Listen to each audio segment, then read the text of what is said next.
नमस्कार, जय श्री कृष्णा। स्वागत करता हूं मैं आपका अपने चैनल कुंडली शास्त्र में। मैं हूं अश्लोक रतन सिंह।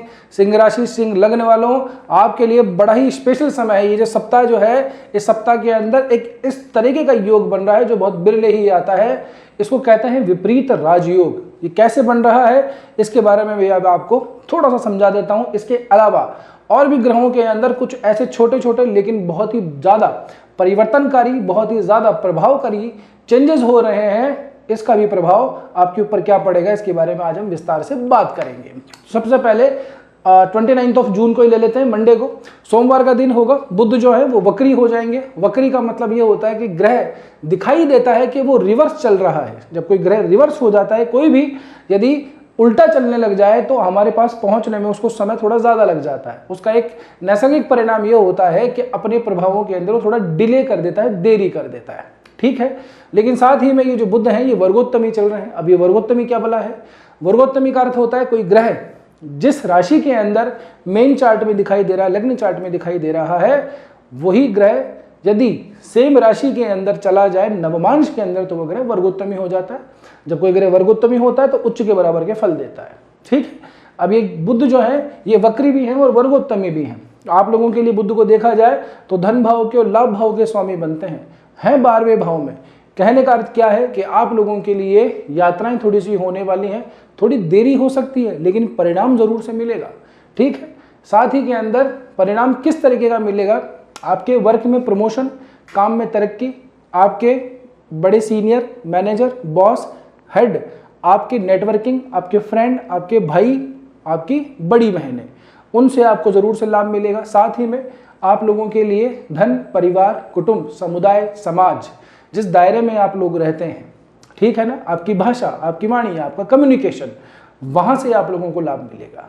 ठीक है, इस बात को विशेषतः नोट कर लीजिएगा। यदि इस समय पे यात्राएं हैं, अपने काम से संबंधित है, परिवार से संबंधित है, तो जरूर से कर लीजिएगा, उसका लाभ आप लोगों को जरूर से प्राप्त होगा। ठीक, अब इसके बाद में थोड़ा सा आगे बढ़ते हैं तो विपरीत राजयोग के बारे में सबसे पहले बात कर लेते हैं, और ये शुरू होता है चंद्रमा से। चंद्रमा धनु राशि के अंदर प्रवेश करेंगे सोमवार को। ये आप लोगों के लिए पंचम भाव में पड़ती है। चंद्रमा आप लोगों के लिए 12वें भाव का स्वामी बनता है, कारक नहीं है। ठीक है, ऐसे तो मित्र है सूर्य और चंद्रमा, लेकिन ये जो राशि चंद्रमा की है ये 12वें भाव के अंदर गई हुई है। यहाँ से चंद्रमा आप लोगों के लिए पंचम भाव में बैठा है, मित्र की राशि में बैठा है, तो यहाँ से आप लोगों के लिए दिमागी रूप से तो मैं ये कहूँगा कि थोड़ी सी शांति रहेगी। यदि नीरसता जीवन में है, रोमांस नहीं है, तो ये चंद्रमा का गोचर 3 दिन का स्पेशली आप लोगों के लिए कुछ रोमांस के अंदर वृद्धि लेके आ रहा है ना। अपने जो भी पार्टनर हैं उनसे बात कर लीजिए, समय हो तो कहीं बाहर जाके घूम आइए। अच्छी ये आप लोगों के लिए यात्रा रहने वाली है यदि आप ऐसे कोई कुछ करते हैं तो। उसके बाद में ये जो विद्यार्थीगण हैं, हमारे स्टूडेंट्स हैं, उन लोगों के लिए चित्त बड़ा ही ऐसा है कि भटकावा सा रहेगा कि ये स्ट्रीम में जाएं या वो स्ट्रीम में जाएं। जो अभी ताज़ा ही 10th पास किए हैं या 12th में पास किए हैं, कॉलेज पास कर चुके हैं, आगे एजुकेशन लेना चाह रहे हैं और भी ज़्यादा, तो थोड़ा सा कन्फ्यूजन का स्टेज रहेगा शुरुआत के 3 दिनों के अंदर। ठीक है, बाकी इसके बारे में कोई विशेष चिंता की बात नहीं है। आगे बढ़ते हैं। अब यहाँ पे बनता है 2 दिन के लिए विशेषतः आप लोगों के लिए विपरीत राजयोग। कैसे बनता है? वीडियो में व्यवधान के लिए थोड़ी क्षमा चाहता हूँ, कुछ इंपॉर्टेंट बात आप लोगों से करनी है। अव्वल तो ये कि जो लोग कंसल्टेशन फीस नहीं दे सकते, हमको नहीं, किसी को भी, वैसे तो हमारी काफ़ी जेन्युइन रहती है, वो लोग अपना प्रश्न कमेंट बॉक्स में लिख दीजिए। Q&A सेशन जब भी होगा आपके प्रश्न को ले लिया जाएगा। अभी थोड़ा समय लग रहा है लेकिन आपके प्रश्न को ले लिया जाएगा। दूसरी बात यह है कि जब भी आप कोई भी वीडियो देखिए, राशि फल का, लग्न फल का, मेरा ही नहीं किसी का भी देखिए, तब आपको कुछ काम करना चाहिए। सबसे पहले तो आप अपनी पत्रिका उठाइए, उसके बाद में ग्रहों की स्थितियां देखिए, और फिर उसके बाद में अभी देखिए किस ग्रह की दशा, अंतरदशा, प्रत्यंतरदशा चल रही है, उनसे संबंधित ग्रह गोचर को फलाय कीजिए, ज़्यादा सटीक परिणाम प्राप्त होंगे। तीसरी बात, जो भी सामान्य रूप से उपाय बताए जाते हैं वो एक सामान्य प्रवृत्ति के उपाय हैं। आपकी पत्रिका के ऊपर कौन सा उपाय लागू होता है, आपको कौन सा काम करना चाहिए, ये आपकी पत्रिका देखने के बाद ही ज्ञात किया जा सकता है। बस इतना ही, आगे आप वीडियो एंजॉय कर सकते हैं। देखिए, 6ठे भाव का स्वामी शनि बनता है जो कि आपके 8वें भाव में बैठा हुआ है। ठीक है, 8वें भाव का स्वामी गुरु बनता है जो कि आप लोगों के लिए 12वें भाव में बैठा हुआ है। 12वें भाव का स्वामी चंद्रमा बनता है जो कि आ जाएगा आप लोगों के लिए कहाँ पे? 6ठे भाव के अंदर। यानी 6, 8, 12 भावों के जो स्वामी हैं ये 6, 8, 12 भावों में ही बैठ जाए तब विपरीत राजयोग बनता है। क्या होता है विपरीत राजयोग? जो भी ग्रहों की नेगेटिविटी है वो पॉजिटिविटी में कन्वर्ट हो जाती है, यानी कि जो आपके विपक्ष में खड़ा है वो आपके पक्ष में आ जाता है, जो नुकसान दे रहा है वो लाभ देने लग जाता है, जो समस्या है वही लाभ बन जाती है। ठीक है ना? ऐसे समय में क्या होता है, व्यक्ति को थोड़ा सा टेंशन शुरुआत में आती है, लेकिन अंततोगत्वा उसको परिणाम बड़े ही जबरदस्त मिलते हैं, ना सिर्फ अपनी वर्किंग में, ना सिर्फ अपने धन क्षेत्र में, या फिर अपने शत्रुओं पे विजय की बात में करूं, या फिर आप लोगों के लिए मैं कहूं कि विदेश गमन से संबंधित हो, कोई बीमारी से संबंधित हो, या फिर ऐसा है कोई ऐसे समय पे कोई बहुत छुपी हुई विद्या, छुपा हुआ धन भी प्राप्त होने की संभावना व्यक्ति को देखी जाती है। कई बार ऐसा होता है, देखिए अब आज का समय तो ऐसा है नहीं कि आपको कोई जमीन में आपने खड्डा खोदा और आपको कोई गड़ा हुआ धन मिल गया, ठीक है ना। ये पुराने शास्त्रों में इस तरह से लिखा हुआ था कि गड़ा हुआ धन प्राप्त होना। अब गड़ा हुआ धन अब तो मिलेगा नहीं, ठीक है ना, मिल भी जाता है सरकार के पास मेरे चला जाता है। तो कहने का मतलब ये आकस्मिक धन लाभ के ये हमको संकेत देता है, आकस्मिक यात्राएं कराता है, आकस्मिक किसी ऐसे रुझानी पर्सन से या किसी ऐसे स्पिरिचुअल पर्सन से, ऐसे सिद्ध पुरुष से भी मुलाकात कराने का अवसर देता है। तो ये जो विशेषतः 2 दिन है आप लोगों के लिए, गुरुवार और शुक्रवार का दिन जो रहेगा, यानी कि 2 जुलाई और 3 जुलाई, ये विशेषतः ध्यान रखिएगा, ठीक है ना। कुछ ना कुछ जरूर होगा और मैं ईश्वर से प्रार्थना करता हूं कि आप लोगों के लिए अच्छा ही हो। आगे बढ़ेंगे 2 दिन आखिरी सप्ताह के रहेंगे। चंद्रमा सप्तम भाव में जाएंगे, राहु के साथ में मिल जाएंगे। चंद्रमा और राहु का मिलन खासतः विशेषतः अच्छा नहीं होता। व्यापार से संबंधित कोई भी बड़ा निर्णय लेने से आप लोगों को बचना चाहिए। दाम्पत्य जीवन के अंदर भी छोटी मोटी खटपट हो तो बड़ा स्ट्रेच नहीं करना है। कुछ ऐसा हो सकता है कि कोई वहम आप लोगों को हो जाए, कोई गलतफहमी की वजह से आप अपने बिजनेस पार्टनर या लाइफ पार्टनर के साथ में किसी बहस में उलझ जाएं, है ना, भ्रमित होकर के, फिर फाइनली आप पछताते रहें कि यार मैंने ही गलत सोच लिया, ऐसा कुछ था नहीं। तो कोई वहम दिमाग में मत रखिएगा। आखिरी के सैटरडे संडे इस चीज़ों के ऊपर थोड़ा ध्यान रखना है। अब थोड़ा और आगे बढ़ते हैं। अब ले लेते हैं हम शुक्र को। शुक्र महाराज 1 जुलाई को आश्लेषा नक्षत्र के 4थे चरण में प्रवेश करेंगे। क्या होगा इससे? आश्लेषा नक्षत्र के जैसे ही 4थे चरण में प्रवेश करेंगे, शुक्र उच्च अवस्था को प्राप्त करेंगे नवमांश के अंदर। आप लोगों के लिए जिस राशि में उच्च के होते हैं शुक्र, आप लोगों के लिए पड़ती है 8वें भाव के अंदर, ठीक है ना। तो यहाँ से शुक्र से संबंधित आप लोगों को इतना ज़्यादा शुभदायी फल प्राप्त नहीं होगा। किन लोगों के लिए लाभदायी हो सकता है?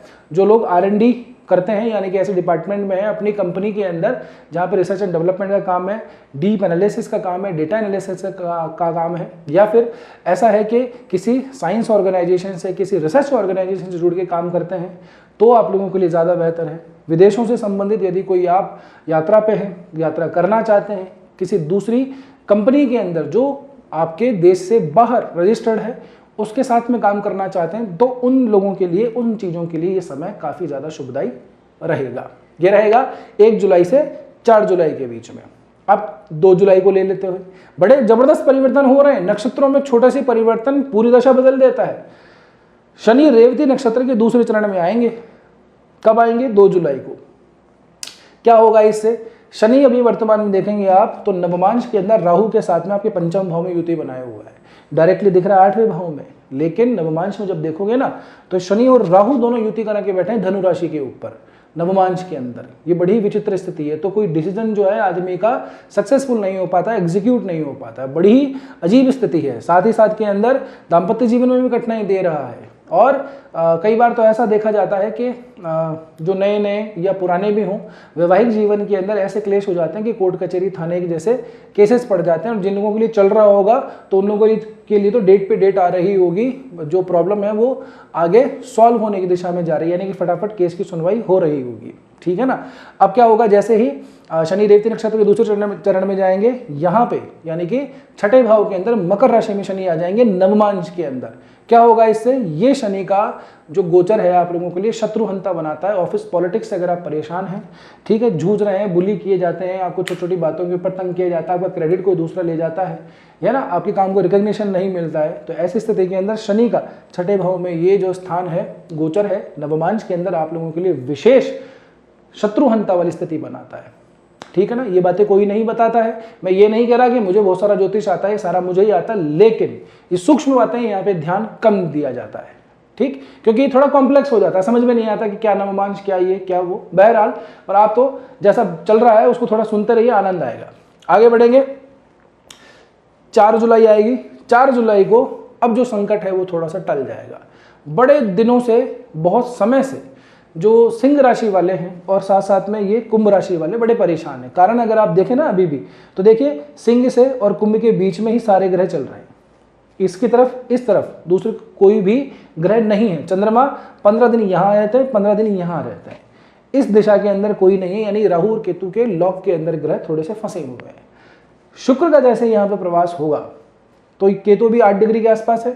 शुक्र जैसे ही आएंगे आने वाले समय के अंदर ये लॉक जो है ना ये ब्रेक हो जाएगा, और ये ब्रेक करने वाले शुक्र ही रहने वाले हैं। शुक्र वैसे भी आप लोगों के लिए दशमाधिपति बनते हैं, कर्म भाव के स्वामी बनते हैं, आपके लग्न में आ रहे हैं। तो ये जो नीरसता, ये केतु, ये शनि की ढैया, इससे ये जो परेशानी चल रही है ना कि जीवन में ऐसा लगता है कि कोई रोचकता ही नहीं बची है, कोई ऊर्जा ही नहीं बची है, बस काम काम काम चले जा रहा है और कुछ भी जीवन में अगर नहीं है, काम भी नहीं है, तो बस जो तनाव चले जा रहा है, ओवर थिंकिंग की जो चीज़ें हैं, बहुत ज़्यादा डर खुद ही के विचारों के अंदर से पैदा हुए जा रहा है, वो शुक्र के यहाँ पे आने से एकदम छू हो जाएगा, समाप्त हो जाएगा।